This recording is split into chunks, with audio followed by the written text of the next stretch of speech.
다문화 가정 학부모를 위한 한국 교육 제도와 진학 정보, 초등학교 입학 준비 및 교육 프로그램 신청. 어느덧 유치원을 졸업하고 다음 해에 초등학교에 입학해야 하는 지호를 바라보며 대견하기도 하지만 불안한 마음이 있는 아일린 씨. 한국에서는 언제 어떻게 초등학교에 보내는지 알지 못해 불안합니다. 또한 아일린 씨가 다녔던 학교와는 많이 다를 한국의 학교 때문에도 걱정입니다. 초등학교 입학 전에 미리 엄마가 알아두고 준비해야 할 것들이 있을지 걱정입니다. 이로 인해 지호가 학교에 잘 적응하지 못할까 봐 아일린은 불안합니다. 아일린 씨의 마음 공감하시나요? 비단 이 아일린 씨뿐만 아니라 많은 어머님들이 자녀들의 초등학교 입학을 기대하면서도 또 설레기도 하고 또 한편으로는 떨리기도 하실 텐데요.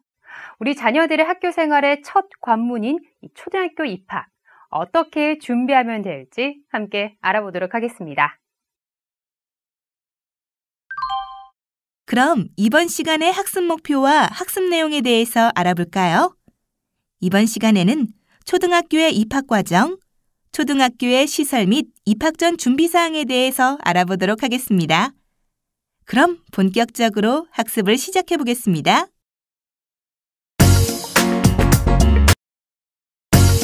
초등학교 입학 절차.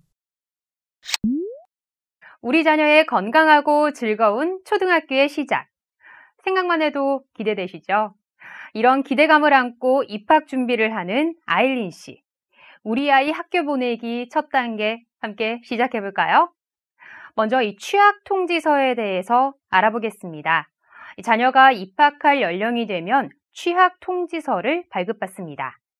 예를 들어 2017년 입학의 경우는 2010년 1월 1일에서 2010년 12월 31일생들이 대상자이고 취학 통지서가 발급됩니다.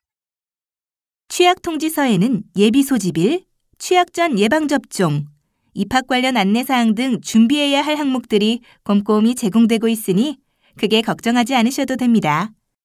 서울시의 경우는 취학 통지서 온라인 발급을 통해 손쉽게 취학 통지서를 발급받고 제출할 수 있습니다. 만약 취학 통지서 인터넷 발급 시기를 놓쳤다면 주민센터를 통해 12월 중으로 취학 통지서를 발급받으시면 됩니다. 여기서 잠깐! 취학 통지서를 받지 못한 경우에는 자녀가 입학할 연령이 되면 주민센터 직원이나 통장을 통해 10월에서 12월 중으로 취학 통지서를 받게 되는데요. 혹시 취학 통지서를 분실하셨거나 기간이 지나도 발급받지 못한 경우는 해당 주민센터에 가셔서 문의하시면 됩니다. 다음으로 취학 통지서 제출에 대해서 알아보겠습니다.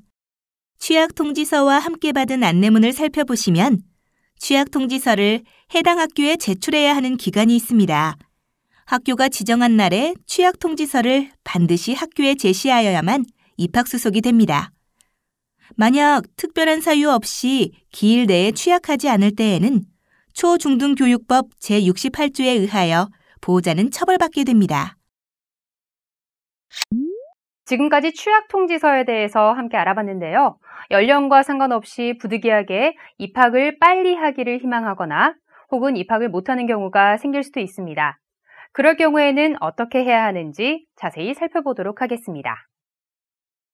먼저 조기 입학은 입학 연령이 되지 않았지만 빨리 입학을 원하는 경우 신청하는 것입니다. 예를 들어 2017년 입학 연령이 2010년 1월 1일에서 2010년 12월 30일생의 경우입니다.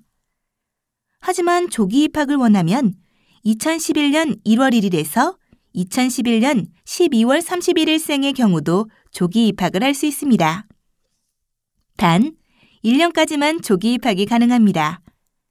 신청을 원하시는 경우는 당해 10월 1일에서 12월 31일까지 보호자가 신분증을 가지고 주민센터를 방문하셔서 조기 입학 신청서를 작성하셔서 제출하시면 됩니다. 반드시 기간을 엄수해야 합니다. 입학 연령이 되어 취학 통지서를 받았지만 학생의 상황에 의해 입학하기 어려운 경우 역시 입학 연기가 가능합니다. 이때도 당해 10월 1일에서 12월 31일까지 보호자가 신분증을 가지고 주민센터를 방문하셔서 입학연기 신청서를 작성하셔서 제출하시면 되는데 반드시 기간을 엄수해야 합니다. 조기 입학과 입학연기의 경우는 학교의 판단이 아닌 학부모의 선택에 따라 확정되므로 신중하게 판단하여 결정하시기 바랍니다. 다음으로 취학 유예입니다. 취학 통지서를 제출하고 입학하기로 했으나 자녀의 발육 상태나 질병 또는 거주지 해외 이주 등 부득이한 사유로 인하여 취학이 불가능할 시는 취학 의무의 유예나 면제 신청을 할 수 있습니다. 이러한 경우는 취학 예정 학교에 문의하시길 바랍니다. 여기서 잠깐! 우리 자녀 예방접종은 하셨나요? 입학 전 아이들은 만 4세에서 6세에 접종을 마쳐야 하는 예방접종이 있습니다. 입학 예정해의 2월까지 병원이나 보건소를 통해 접종을 완료해야 하는데요. 취약 통지서에 자세히 안내된 예방접종 안내를 보거나 예방접종 도우미 사이트를 방문해 자세히 알아보실 수 있습니다. 이 취약 통지서를 받으시고 아이의 예방접종까지 검토를 하셨다면 이제 취약 통지서를 제출해야겠죠. 취약 통지서를 제출하고 아이의 입학 관련 서류 및 안내를 받을 수 있는 날이 바로 초등학교 예비 소집일입니다. 이날은 학교마다 다르기 때문에 모르시면 배정받은 학교에 문의하시면 됩니다.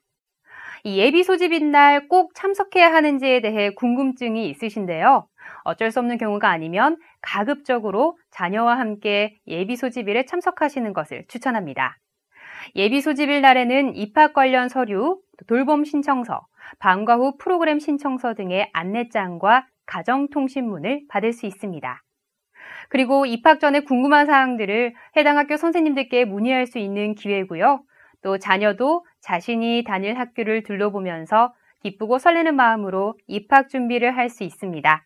반드시 취약 통지서를 가지고 가는 것 잊지 마세요.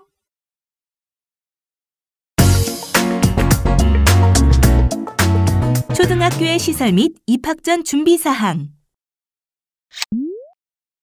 지금까지의 단계를 마치면 우리 자녀가 학교에 입학하는 첫 단계가 끝이 났습니다. 다음으로는 자녀가 참여할 수 있는 교육 프로그램을 소개합니다. 학교에는 여러 가지 종류의 교육 프로그램이 있습니다. 항상 가정통신문으로 알려드리는데 이번 시간에는 그 중에서 부모님들께서 가장 처음으로 초등학교 예비 소집일에 받게 되는 두 가지 프로그램을 소개합니다. 알아두셨다가 자녀에게 필요한 프로그램은 초등학교 예비 소집일에 신청서를 받으셔서 작성 후에 기간 내에 제출하시면 됩니다. 우리 아이 학교 보내기 두 번째 단계 시작합니다. 먼저 초등 돌봄 교실입니다. 초등 돌봄 교실은 초등학교 내에 마련된 돌봄 교실에서 저소득층과 맞벌이 가정 자녀를 위해 방과 후에 학교에서 학생들을 돌봐주는 시스템입니다. 즉, 초등 돌봄 교실은 학교의 보육과 교육 기능을 확대하여 보호를 필요로 하는 학생들에게 서비스를 제공하기 위한 제도입니다. 초등 돌봄 교실에서는 정규 수업 이외의 시간을 가정과 같은 환경에서 편하고 안전하게 보낼 수 있도록 하고 맞춤식 과제 지도 및 특기 작성 시간을 운영하여 학생들의 소질과 재능을 개발하도록 하고 있습니다. 초등 돌봄 교실은 시간에 따라 다르게 운영이 되는데 오후 돌봄은 방과 후부터 17시까지, 저녁 돌봄은 17시부터 22시까지로 운영이 됩니다. 학교에 따라서는 저녁 돌봄은 운영하지 않기도 합니다. 초등 돌봄 교실을 신청할 경우 비상연락망이나 응급처치 동의서, 학생관리카드, 맞벌이 재직증명서, 저소득가정 해당 증빙서류 등이 필요하며 궁금한 사항은 해당 학교에 문의하시면 됩니다.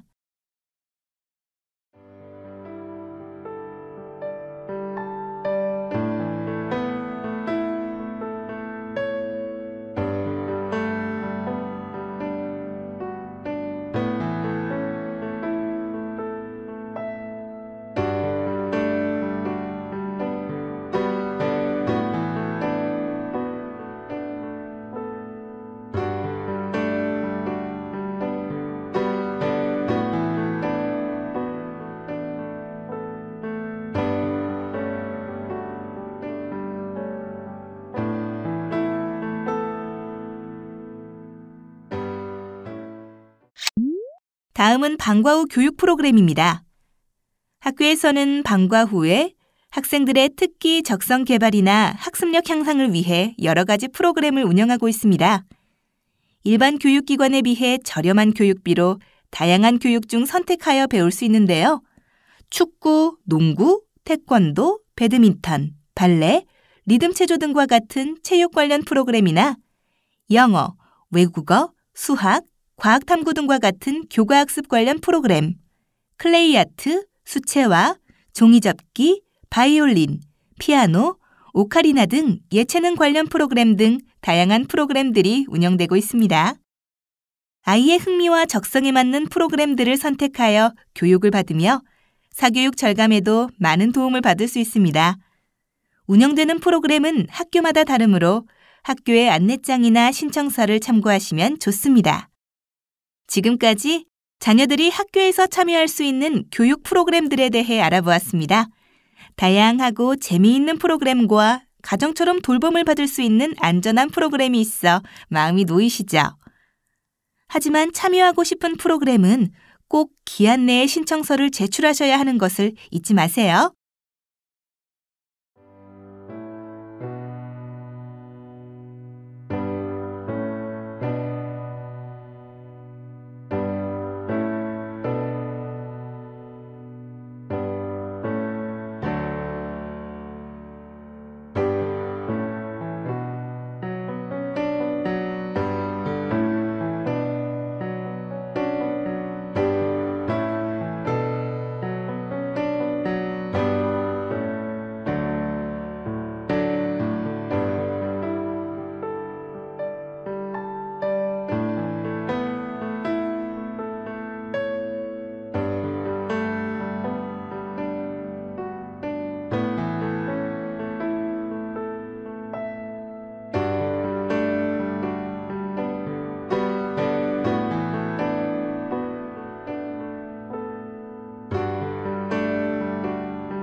다음으로 우리 자녀가 다니는 학교에 대해 알아보고자 합니다. 자녀들은 1학년에 입학하면 담임 선생님과 친구들과 함께 학교 이곳저곳을 누비며 자세한 안내를 받고 생활하기 시작합니다. 학부모님들도 우리 자녀가 다니는 학교에 대한 이모저모를 아시면 자녀의 교육에 많은 도움을 받을 수 있습니다. 그럼 우리 아이 학교 보내기 세 번째 단계를 시작해 볼까요? 먼저 보건실입니다. 보건실은 자녀들이 학교 생활 중 다치거나 아프면 응급처치를 받을 수 있는 곳입니다. 아픈 학생들을 치료해 주시는 보건선생님이 계시는 곳입니다. 하지만 보건실은 어디까지나 응급 상황에 학생들의 첫 처치를 담당하는 곳이므로 병원이나 약국과 같이 장기적인 치료를 하거나 약을 제공하는 곳이 아닙니다. 전염병에 걸렸거나 갑자기 학교에서 수업받을 수 없을 정도로 아프거나 급하게 병원에 이송할 정도로 다친 경우 등은 학부모와의 연락이 반드시 되어야 하므로 학교에서 오는 연락을 받는 것이 중요합니다.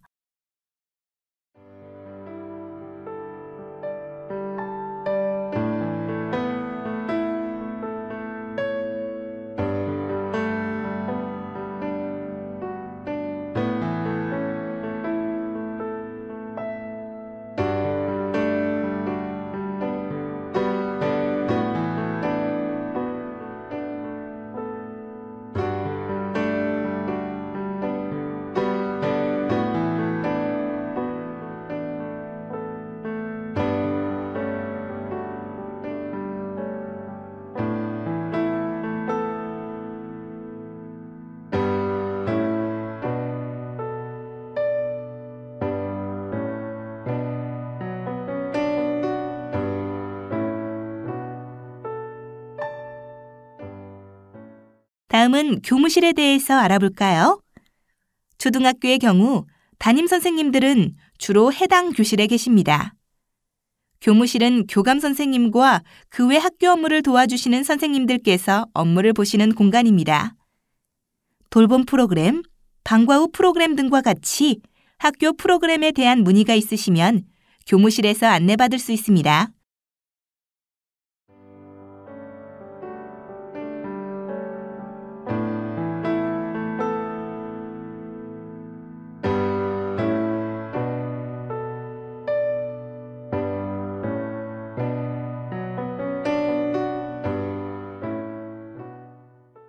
다음으로 도서관은 학생들이 언제든지 찾아가서 책을 보거나 빌릴 수 있는 곳입니다.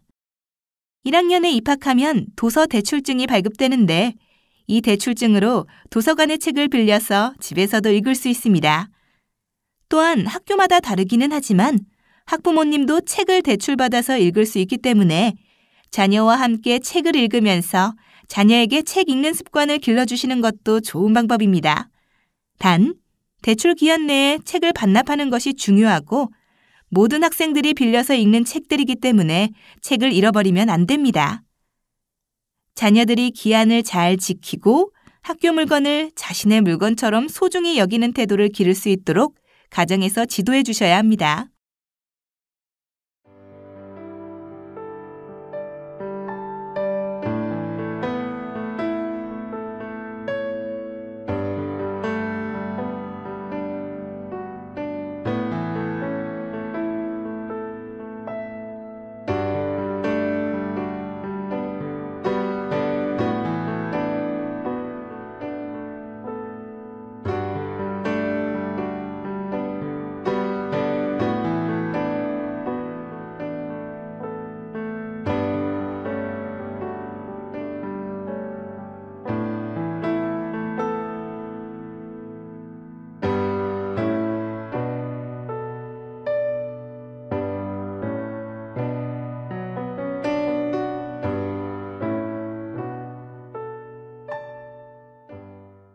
마지막으로 행정실은 자녀의 교육비와 관련된 업무를 하는 곳입니다.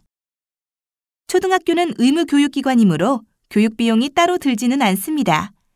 하지만 우유 간식비, 유료 체험학습비, 방과 후 교실 수강료 같이 학부모님의 선택에 의해 참여하는 부분에 대해서는 비용이 들고 그것에 대한 문의사항이 있으시면 안내받을 수 있습니다.